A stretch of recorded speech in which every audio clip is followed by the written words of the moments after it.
Voilà, nous allons entamer le deuxième et déjà dernier module de la matinée.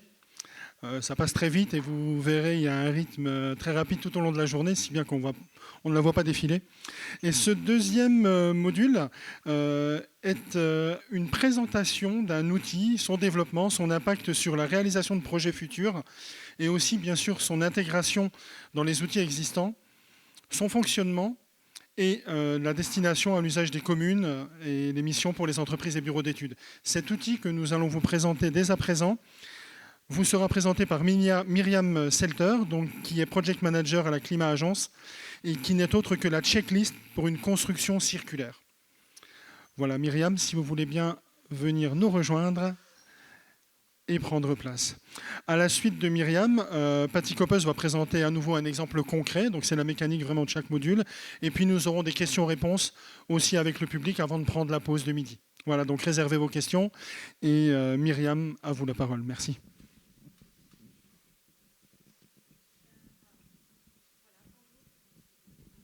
Ah. Voilà, super, merci. Bonjour également de ma part. Je m'appelle Myriam Saiter, je travaille chez Climat Agence dans le département stratégie conseil à la politique et où je suis responsable pour le sujet de l'économie circulaire. Et aujourd'hui, j'ai le plaisir de vous présenter un nouvel outil qu'on a développé au cours de l'année passée et qui est maintenant prêt et disponible à être utilisé notamment par les communes dans le cadre du pacte climat. Voilà, l'outil s'appelle BauCheck et comme le nom le déjà indique, il s'agit d'une checklist pour des projets de construction et rénovation au niveau communal. Voilà, seulement une sélection de synergies nationales pour donner un peu de contexte et pour mieux comprendre d'où le BauCheck provient. Donc dès le début, il était clair que nous ne voulions pas réinventer la roue avec notre projet, mais car il existe beaucoup d'initiatives au niveau national, mais aussi au niveau communal. Donc l'objectif était plutôt de recourir à des ressources et outils existants pour les rassembler et en faire un outil très pratique pour gérer les projets de construction et rénovation au niveau communal. Voilà, je ne vais pas entrer dans le détail, je pense que la plupart des éléments sont connus. Donc il existe bien évidemment un lien avec la stratégie nationale, aussi le cadre légal, avec des autres outils nationaux comme le PCDS et la plateforme NOBA, qui sera aussi présentée ultérieurement. Le pacte climat comme cadre dans lequel l'outil a été développé. Et dernièrement, les indicateurs de l'économie circulaire de la commune de Wiltz, présentés précédemment comme déclencheur et base de départ du groupe de travail dans lequel l'outil BauCheck a été développé. Voilà, l'objectif du BauCheck. Donc, premièrement, c'était l'objectif d'établir un langage commun dans le cadre du pacte climat qui n'existait pas en ce détail jusqu'à aujourd'hui et pour cette thématique et qui facilite aussi la communication au sein des communes et avec les parties prenantes, mais aussi entre les différentes communes, notamment dans le contexte des bonnes pratiques. Donc un deuxième objectif du BauCheck, c'est vraiment de sensibiliser et responsabiliser les acteurs communaux à cette thématique et dans la réalisation des bâtiments communaux durables et circulaires avec des standards qui vont au-delà des exigences légales en vigueur, ce qui est aussi l'idée de base du pacte climat, de faire plus que la loi le prescrit. Donc pour cet objectif, l'outil sert dans un premier temps tout basic comme source d'inspiration pour se sensibiliser quels sont des objectifs et mesures durables et circulaires à considérer pour des projets de construction et de rénovation ou de manière plus concrète pour définir et concrétiser des mesures dans le contexte de projets spécifiques ou pour l'élaboration des standards pour les bâtiments communaux. Voilà, je l'ai déjà mentionné, l'outil, le BauCheck, a été développé dans le cadre du pacte climat. Il existe un catalogue de mesures, mais il existe deux mesures qui ont un lien prioritaire avec le BauCheck. Donc l'outil soutient vraiment la mise en œuvre de ces mesures spécifiques que vous voyez ici sur le slide. La première mesure du pacte climat, c'est le 2.1.1, effet d'exemplarité des bâtiments. Donc le BauCheck soutient les communes dans la réalisation des projets exemplaires, mais aussi pour définir et adopter des standards durables et circulaires pour les bâtiments communaux. Et pour la deuxième mesure, 525, Check Pacte Climat, elle met le focus plutôt sur l'évaluation des projets de construction et rénovation pour faire un check final si les objectifs définis et les standards adoptés par une commune ont vraiment été mis en œuvre. Voilà, l'outil couvre aussi tous les sujets clés du pacte climat, énergie, on a économie circulaire, adaptation au changement climatique, mobilité, mais aussi les sujets du pacte nature. Donc on a aussi un sujet biodiversité. L'outil contient aussi 45 objectifs en total et 25 objectifs sont en lien avec l'économie circulaire. Voilà, ici à droite, vous voyez des sujets de spécialisation du pacte climat qui sont aussi étiquetés au sein de l'outil, ce qui facilite aussi pour les communes la spécialisation thématique pour des projets. Voilà, une illustration du Baucheck avec les trois chapitres et les 14 sujets. Ici, j'ai fait un mapping, encore une fois, seulement pour visualiser où est-ce qu'on trouve les sujets de spécialisation du pacte climat au sein de l'outil. Par exemple, tous les objectifs et mesures de l'économie circulaire sont prioritairement à retrouver dans le premier chapitre, utilisation respectueuse des ressources, mais aussi dans le deuxième chapitre, valeur au cours du cycle de vie. La structure, vous avez vu ici, il existe 3 grands chapitres avec 14 sujets et au sein des sujets, il existe différents objectifs. Et pour chaque objectif, on a défini des mesures qui contribuent à atteindre cet objectif. Donc ici, un exemple avec l'eau. L'eau comme sujet, il existe 3 objectifs pour ce sujet. Voilà, et au sein de chaque objectif, vous voyez ici, il y a des mesures pour l'atteindre. C'est aussi, le Baucheck, c'est un document Excel, seulement parce que l'Excel a un avantage, que c'est un document très pratique pour gérer les projets de construction et rénovation dans la vie quotidienne.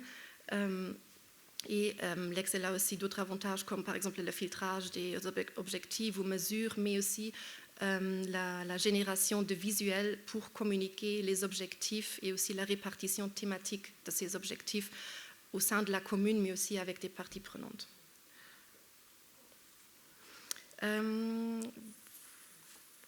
Voilà, pour le Baucheck lui-même, mais comment et quand a-t-il été développé? Donc c'est un outil que nous avons développé pour les communes et aussi ensemble avec les communes dans un groupe de travail dans lequel la commune de Wils et aussi 10 autres communes ont participé et contribué. Donc le groupe de travail a été lancé début l'année passée en janvier. On avait 3 sessions interactives, donc des workshops avec les communes pour définir l'objectif de l'outil, mais aussi le cadre, la structure, le contenu. Donc en été et automne, on a créé une première ébauche de l'outil avec laquelle nous nous sommes rendus encore une fois dans différentes communes pour collecter du feedback sur cette ébauche avant de finaliser une première version finale. Voilà, une première version est maintenant a été finalisée récemment. Et aujourd'hui, c'est aussi la date du lancement. Donc l'outil est prêt et disponible et au cours de la journée, normalement au cours de l'après-midi, toutes les informations et aussi le formulaire pour demander le fichier avec les documents respectifs voilà, et en ligne sur notre site pacteclimat.lu. Voilà, encore une autre information. On n'a pas seulement travaillé avec les communes pour le développement de l'outil, mais aussi en étroite collaboration avec les acteurs mentionnés sur ce slide. Donc d'une part avec le CRTB et aussi pour assurer le lien avec la plateforme NOBA et bien évidemment aussi avec nos ministères compétents comme le ministère de l'économie et le ministère de l'environnement pour voilà, assurer l'harmonisation avec le niveau national. Voilà, ça c'était un peu la partie pratique pour présenter et expliquer l'outil. Venons maintenant à l'application de l'outil, aussi dans un contexte plus large de l'économie circulaire. Voilà, l'application des principes de l'économie circulaire dans le cadre du Baucheck, mais aussi en général dans le cadre de projets concrets, commence avec la conception des bâtiments et en appliquant aussi cette hiérarchie du triangle dès le début de la phase de planification. Voilà, à droite, vous voyez une version du triangle pour la gestion des ressources adaptée à ce contexte pour la construction. Donc, pour la conception des bâtiments, voilà, on peut se demander des questions de manière chronologique et hiérarchique et commencer peut-être avec la question, est-ce qu'on a vraiment besoin d'une nouvelle construction ou est-ce qu'il existe encore des bâtiments existants qu'on peut réutiliser ou lesquels on peut conserver au maximum. Voilà, ce slide souligne encore une fois le message d'une planification précoce et soigneuse, l'importance d'une planification précoce et soigneuse. Donc vraiment de définir les aspects qualitatifs, par exemple de l'économie circulaire au début de la phase de planification pour éviter des coûts supplémentaires ultérieurs. Et comment maintenant le Baucheck peut être appliqué à travers toutes ces phases de planification et construction. Premièrement, vous le voyez ici, le point 1, le Baucheck est un outil de soutien dans la prise de décision pour sensibiliser, mais il peut aussi être utilisé vraiment tout au long du processus pour documenter et suivre les objectifs définis. Et à la fin, au moment de l'achèvement du bâtiment, il permet aussi une évaluation des objectifs définis initialement et pour évaluer, voilà, est-ce que les objectifs définis ont été mis en œuvre et sinon, pourquoi pas, peut-être à cause des raisons financières ou des raisons techniques, etc.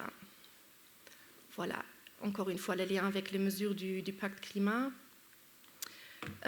Et pour faire la transition aussi à la présentation de Patty, comment maintenant l'outil peut être appliqué de manière concrète au niveau communal sur base d'un projet spécifique et comment l'outil soutient vraiment les communes. Donc premièrement au niveau technique, il contribue à la sensibilisation mais aussi à réviser et adopter des standards durables et circulaires pour les bâtiments communaux. C'est un outil de soutien pour planifier, documenter et évaluer les projets spécifiques, les projets propres. Et l'outil contribue aussi à une facilitation de l'échange au sein de la commune et avec les parties prenantes, avec un langage commun, mais aussi accessible et compréhensible, ce qui contribue aussi voilà, à une facilitation de prise de décision au niveau politique. Voilà. Donc, je donne la parole à Patty pour expliquer une fois l'application de l'outil sur base d'un projet concret. Merci.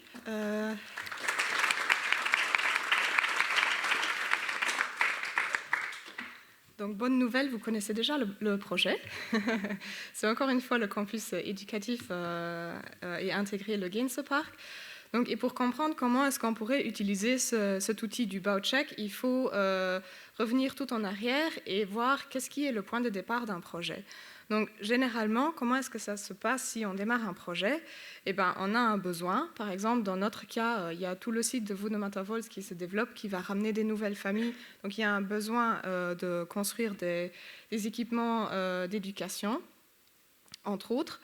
Et donc, l'idée du projet est née. Et dans le cadre de cette idée du projet, en tant que hotspot, c'est devenu un réflexe, mais la première étape, ce serait de définir quel est l'objectif clé de ce projet sur lequel on va travailler. Et dans ce cadre-ci, il y a eu la volonté politique très forte de donc construire l'école la plus saine. Et en deuxième lieu, en travaillant un peu plus sur les grandes lignes du projet, se sont rajoutés les deux autres points qui ont tout à fait leur sens dans le cadre de ce projet-ci. Donc de construire un bâtiment flexible dans la vue de prolonger la durée de vie du bâtiment parce qu'on va toujours avoir besoin des écoles, mais l'aménagement intérieur de l'école va certainement devoir évoluer avec aussi les nouvelles méthodes d'enseignement et de construire avec des matériaux écologiques pour mieux gérer notre impact sur l'environnement. Donc la première étape, ce serait, si vous disposez déjà d'un standard des bâtiments, comme la commune de Vils, d'intégrer les mesures standards de ce standard des bâtiments dans l'outil BauCheck, dans la partie des mesures standards.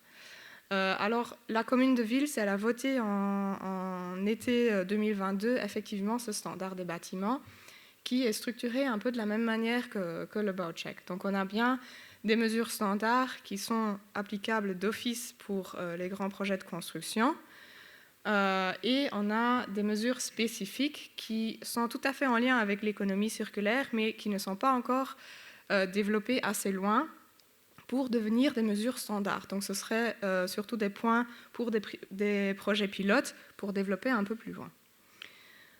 Donc première étape, c'est d'inclure tous ces 62 mesures standards dans le BauCheck en tant que mesures standards. Puis deuxième étape, ce serait de définir parmi tous les objectifs de l'outil quels tombent sous les objectifs prioritaires du projet. Donc dans notre cadre-ci, l'outil BauCheck les définit un peu plus clairement que nous. Donc on n'est plus sur 3, mais on est divisé sur 7. Par exemple, l'école la plus saine, vous allez le retrouver dans le point 1.3.5, utilisation des matériaux sains, et dans les points 3.1, qualité de l'utilisation. La flexibilité est facile, vous la retrouvez sous 2.2.1, flexibilité. Et puis, ce que nous, on appelle construire avec des matériaux écologiques, eh ben, par exemple, le BauCheck nous permet de définir cette notion un peu plus clairement, en indiquant, par exemple, le 1.3.4, utilisation de matériaux renouvelables, mais aussi le 1.3.5, les matériaux sains, on a déjà eu, le 1.3.7, des matériaux recyclables, et le 1.3.8, par exemple, des matériaux issus localement ou régionalement. Pour vous donner un exemple, à quoi ça ressemblerait, alors à ce moment-là, j'ai choisi le point 2.2.1, flexibilité. Donc dans notre standard des bâtiments, on avait déjà travaillé sur la notion des building in layers, donc ce concept des différentes couches du bâtiment qui chacune ont une durée de vie et un fonctionnement différent, donc de travailler sur la séparation des couches du bâtiment, qui se traduit, le cas échéant, dans le découplage de la structure portante de l'aménagement intérieur et de l'enveloppe extérieure, et aussi l'accessibilité des techniques pour leur entretien, leur réparation et remplacement, le cas échéant. Puis au niveau spécifique, donc pour aller un peu plus loin que le standard, on a les 2 points que vous voyez dans le tableau à droite.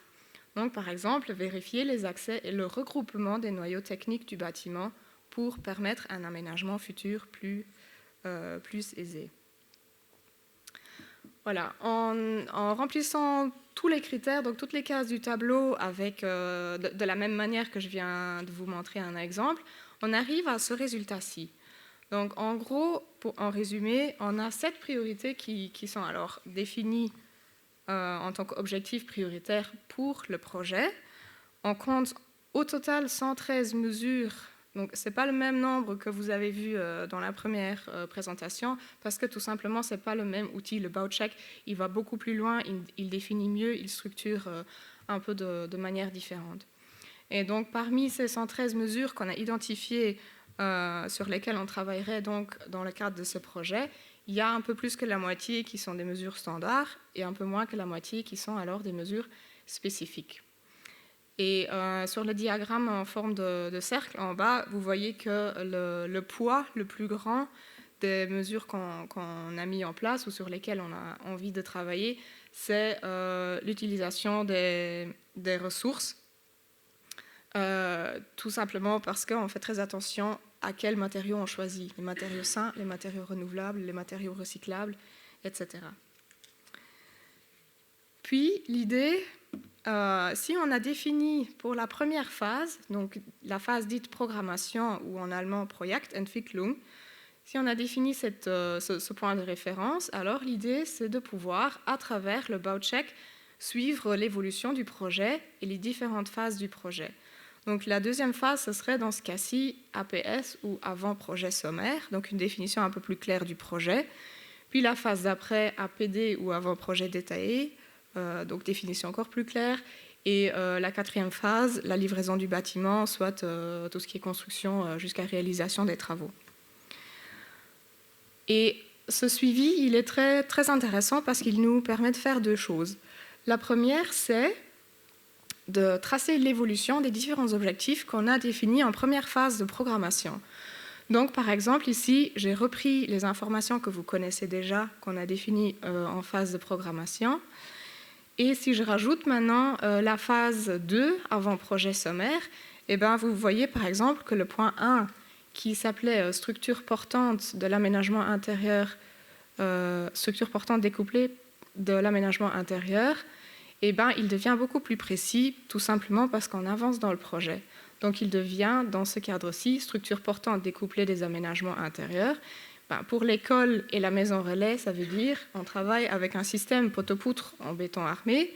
Pour le hall de sport, c'est des éléments en bois sans finition supplémentaire. Et par exemple, pour le musée pour enfants, on travaille sur un système poteau-poutre, mais en structure acier. Le deuxième exemple que je vous ai mis en vert, c'est la mesure spécifique. Donc la mesure assez généraliste devient aussi un peu plus précise et elle nous dit qu'on travaille sur le regroupement des installations techniques dans les zones de circulation du bâtiment pour une meilleure accessibilité. Tout simplement, dans les couloirs, on travaille avec des faux plafonds, avec des dalles qui sont démontables, donc qui nous laissent l'accessibilité, qui nous permettent l'accessibilité des techniques. Puis on continue ce jeu, vous allez comprendre le rythme. Donc par exemple, ce que j'expliquais déjà tantôt, c'est le point standard 1 avec la structure portante qui est découplée des aménagements intérieurs. On a travaillé sur la représentation visuelle en jouant sur les couleurs. Donc tout ce qui est blanc, c'est facilement adaptable parce que c'est des constructions légères. Et tout ce qui serait représenté en béton brut ou peint en gris, c'est des éléments massifs qui sont beaucoup moins facilement adaptables que les éléments blancs. Donc ça, c'est un côté, un point intéressant pour le suivi ou le monitoring du projet. Et puis le deuxième point, c'est que vous avez déjà remarqué aussi dans le premier bloc de présentation, au début, c'est important de définir des objectifs, aussi des objectifs innovants et nouveaux, pour tester des nouvelles choses. Et puis, en cours de route, c'est tout à fait normal d'en perdre quelques-uns, à gauche, à droite, à cause de différentes raisons. Des raisons d'urgence, manque de temps, manque de connaissances, manque de maturité du marché, des surcoûts ou des problèmes de livraison ou quoi. Donc, c'est tout à fait intéressant de retracer un petit peu quelles des mesures est-ce qu'on n'a pas su réaliser et pourquoi. Donc, par exemple, en phase APS, on a dû abandonner cette idée de Light as a Service, qui est en fait une sorte d'abonnement pour acheter la lumière plutôt que d'acheter les lampes et devoir travailler sur la réparation, etc. Tout simplement parce qu'à l'époque, on n'a pas réussi à trouver un modèle sur le marché qui était adapté à notre projet. Je précise que ça date de quelques années et j'imagine qu'entre-temps, il y a beaucoup de développement ou peut-être certains développements dans ce sujet. Un autre exemple, c'est que, par exemple, entre la phase APS et APD, on a beaucoup réduit l'objectif, l'utilisation des matériaux recyclés, donc contrairement à l'idée de travailler avec des matériaux recyclables. Parce que tout simplement, comme on l'a déjà expliqué un peu auparavant, on a cette difficulté de risque de démission de substances éventuelles qu'on ne connaît pas, tout simplement parce qu'on n'a pas toutes les informations sur les matériaux recyclés. Donc on est passé de 5 mesures pour les utilisations des matériaux recyclés à seulement 2, en se focalisant sur les châssis recyclés, par exemple, et l'isolation en verre cellulaire, qui est aussi un verre recyclé pour les fondations. Et par exemple, comme on vient de dire, la cellulose en isolation de la façade, on l'a fait tomber parce que ça nous compliquait un peu trop le compartimentage de la façade. Et ça, c'était en conflit avec l'autre objectif du projet, la flexibilité, l'aménagement intérieur, qui dépend beaucoup du compartimentage dans la façade. Et donc aussi grâce à la définition claire des objectifs Par exemple, dans l'outil BowCheck, ça nous permet aussi de mieux prendre des décisions en cas de conflit ou en cas de doute. Et donc, si on fait ça comme il faut à travers tout le projet, on arrivera à un constat comme celui-ci, par exemple. Donc, on a effectivement réussi à atteindre plus ou moins 90% des objectifs qui ont été fixés initialement. Donc, c'est un taux quand même assez élevé. Et ici, en bas, vous voyez que, en fait, dans les 3 sujets du BowCheck, on a de manière équilibrée perdu ou ne pas su réaliser 2, 3, 4 mesures dans chaque thématique et même un peu plus dans les mesures standards et quand même 3 aussi dans les mesures spécifiques. Donc, en conclusion, de notre côté, le BowCheck, c'est vraiment un grand pas en avant parce qu'il présente une base solide et complète des mesures en économie circulaire applicables au projet de construction. Donc, un point qui est vraiment très très important, c'est la reconnaissance nationale et l'harmonisation du langage. Parce qu'à ce jour, on n'a toujours pas une définition claire ou surtout harmonisée de ce que c'est l'économie circulaire et surtout l'économie circulaire appliquée par exemple à des projets de construction. Et cet outil-ci, il permet de tous parler le même langage et de ne pas se perdre en cours de route tout simplement parce que la communication ne serait pas la même. Ça permet aussi de faire le lien entre les priorités politiques qui sont définies en phase de programmation et de les suivre et les traduire en mesures techniques en cours de route du projet. Un message très important, c'est de ne pas se perdre dans la définition de beaucoup d'objectifs, mais de vraiment se concentrer sur quelques objectifs seulement pour savoir où on doit focaliser notre énergie et notre effort, donc ne pas vouloir tout faire. Puis, voilà, ne pas avoir peur de se lancer sur base d'une idée, c'est le processus normal d'un projet, c'est à travers le processus de développement que l'idée va se clarifier, et aussi ne pas avoir peur des mesures qui peut-être ne seraient pas réalisées en cours de route, parce que tout simplement, si on n'essaie rien, on ne peut jamais rien apprendre de nouveau. La prise en main de l'outil représente probablement un certain effort au début, de comprendre comment c'est structuré et comment le remplir, mais une fois qu'il est maîtrisé, il permet vraiment de structurer et guider les projets et surtout aussi de tracer ou faire un monitoring du projet tout au cours du processus de projet. Donc je vous le recommande très très fortement. Et avec ça, je redonne pour les 2 dernières slides à Myriam.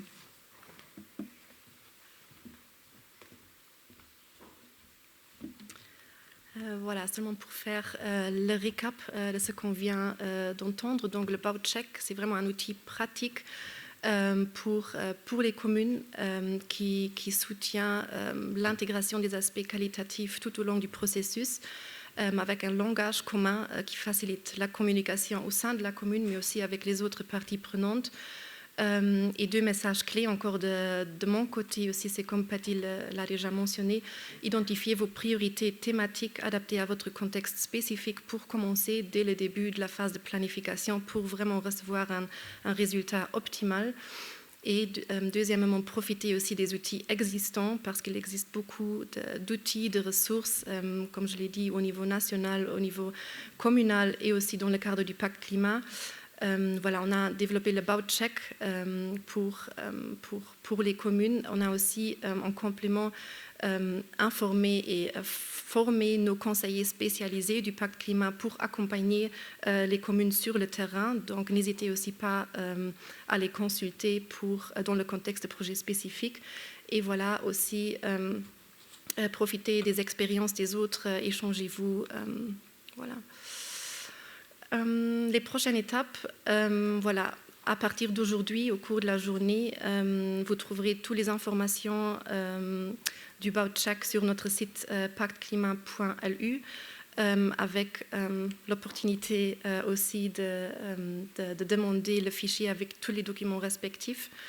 Voilà, si vous avez des questions, n'hésitez aussi pas à me contacter. Et le prochain rendez-vous pour, encore une fois, reprendre le sujet dans un contexte plus large et aussi en complément avec des pitchs de la pratique, c'est le la journée Pacte Climat du 7 juin. Donc, dans la matinée, on a encore un workshop aussi dédié à l'économie circulaire où voilà, le BOUCHEC fait partie de ce workshop. Et si vous êtes intéressé à utiliser le BOUCHEC, voilà, l'objectif, c'est aussi de notre part de Climat Agence d'accompagner aussi les communes et de collecter des retours d'expérience parce que c'est un outil évolutif et c'est une première version maintenant avec laquelle les communes peuvent travailler, mais c'est probablement pas la version finale, la dernière version. Voilà, donc si vous avez du feedback, n'hésitez aussi pas à nous contacter, voilà, à partager les expériences pour que nous puissions aussi adapter et optimiser l'outil aux besoins des communes. Et dernièrement, voilà, les prochaines étapes, c'est un peu à moyen terme. C'est qu'on fait aussi une analyse, comment est-ce qu'on peut intégrer, faire un ancrage plus profond du sujet du BOUCHEC au sein du pacte climat en relation avec les standards pour les bâtiments. Donc, est-ce qu'on pourrait encore développer un soutien supplémentaire pour définir des standards dans le contexte du BOUCHEC, mais aussi on va faire une analyse pour une extension potentielle du BOUCHEC sur le niveau du quartier. Donc, pour le moment, le BOUCHEC, c'est vraiment limité sur le niveau du bâtiment. Mais voilà, on va regarder si cette structure le permet aussi pour faire une extension. Voilà.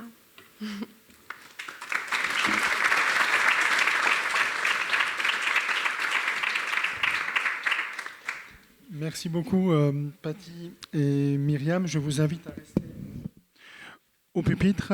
Et, vous l'aurez compris peut-être avant même de commencer les questions-réponses, que le BOUCHEC est un outil qui vous est présenté en grande première aujourd'hui à la journée d'économie circulaire. Donc merci aux équipes de la Climat Agence d'avoir maintenu ce suspense pour un lancement aujourd'hui. Et merci bien sûr à la journée d'économie circulaire pour vous aujourd'hui. Donc, questions-réponses avant la pause médiane. Dites-moi, quelles sont les questions qui suscitent votre intérêt ?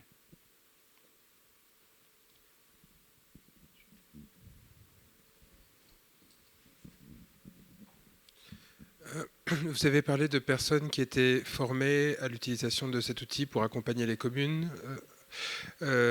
Combien sont-ils et est-ce qu'il y a encore des cycles de formation qui sont prévus ? Donc, pour le moment, ce n'est pas prévu d'offrir une formation, mais voilà, c'est un outil très intuitif. On a aussi en complément, pour faciliter l'utilisation, développé un guide d'utilisation qui est aussi mis à disposition pour les communes. Oui. Et encore, on a les conseillers spécialisés en économie circulaire que les communes peuvent consulter comme soutien supplémentaire aussi sur le terrain. Et moi, je reste aussi à disposition pour toute question et je suis aussi ouverte pour accompagner les communes. Donc, si vous avez besoin plus d'accompagnement, moi, je peux aussi venir une fois dans la commune. Mais si on remarque aussi, après un certain temps et après les première utilisation, qu'il existe un besoin pour une formation plus profondée, on est aussi ouvert à offrir une formation. Voilà, ça c'est un peu selon les besoins des communes. Ouais.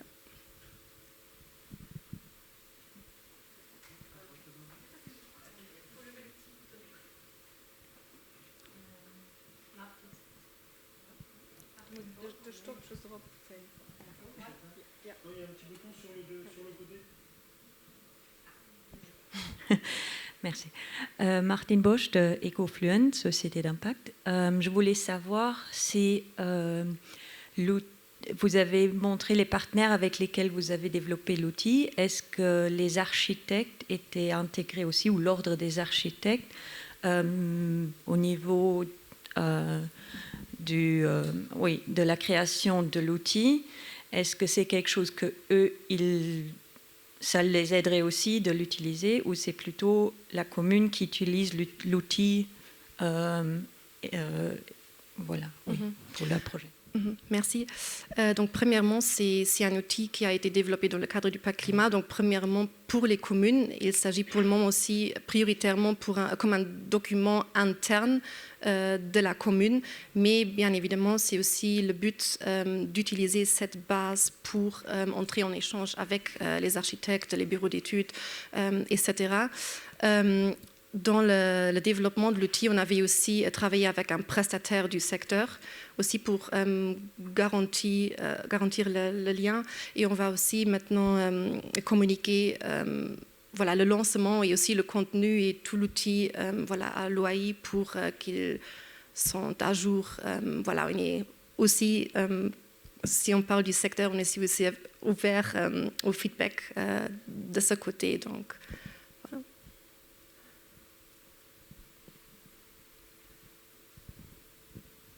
Oui, Jérôme. Oui, donc encore une fois, Jérôme Pétry, ministère de l'économie. Donc j'aurais juste une toute simple question. Où on parle beaucoup de Baucheck, mais est-ce que ça peut aussi fonctionner comme Renovationscheck? Bonne question. C'est effectivement, l'outil est nommé Baucheck, mais c'est pour des projets de construction et de rénovation. Voilà, c'est pour les deux.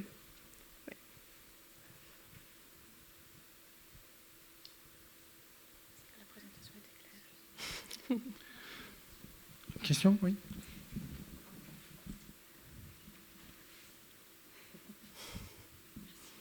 Bon, c'est toujours Camille Copis, Éco-Luxembourg. Est-ce qu'il est possible, s'il vous plaît, de remettre la slide qui présente notamment les chapitres et les sujets pris en compte dans la checklist pour se rendre compte un peu de tout le scope qu'elle prend en charge, savoir s'il y a un lien aussi avec le bien-être des usagers, qui froisse un peu des fois dans le lien entre les enjeux de durabilité, économie circulaire, et puis les enjeux du beau, du lumineux, du agréable. Je regarde. Ok. Donc il y a effectivement un point dans le troisième pilier, environnement sain et productif, qui regroupe surtout ces idées-là. Entre autres, la qualité d'utilisation, par exemple, la qualité de lumière, aussi le sujet qu'on discutait auparavant, la participation, pas forcément citoyenne, mais au moins des utilisateurs concernés du bâtiment. Tous ces points-là sont effectivement là-dedans. Et en tout cas, nous, on n'a pas su trouver des nouvelles idées pour intégrer en plus. Mais si vous avez des propositions, j'imagine qu'on peut toujours discuter. Ouais.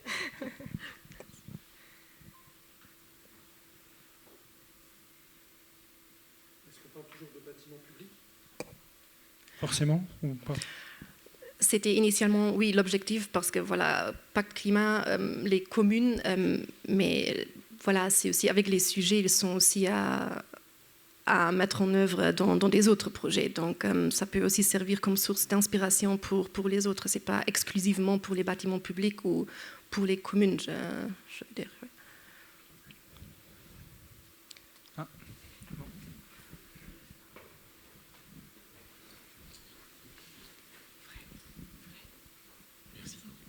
Une petite question, est-ce que les communes ont l'obligation d'utiliser l'outil ou alors c'est juste une proposition? C'est juste une proposition. On a développé l'outil seulement pour faciliter aussi la mise en œuvre des projets de construction et rénovation circulaire et durable, mais ce n'est pas une obligation. Ça dépend s'il vous manque des points dans le Climat Pacte ou pas.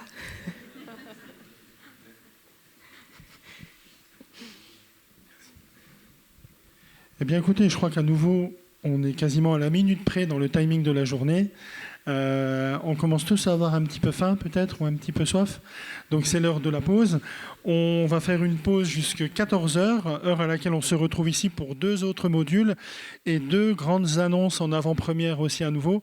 Donc, restez connectés, restez attachés au wagon et on se suit tous ensemble pour aller jusqu'au restaurant à côté. Ariane ? Oui. Alors effectivement, pour ceux qui sont habitués, on a déménagé cette année. On va au restaurant Baumschlass à côté. Est-ce que ma collègue Charlotte peut se lever? Ça sera votre guide. Si vous avez faim, ne la perdez pas de vue. Sinon, vous êtes perdu dans Vils. Voilà. Et donc, on vous demande d'anticiper le retour et d'être ici pour 14h tapantes, qu'on puisse être dans le planning. Merci et bon appétit. Voilà, merci. À tout à l'heure. Merci à tous.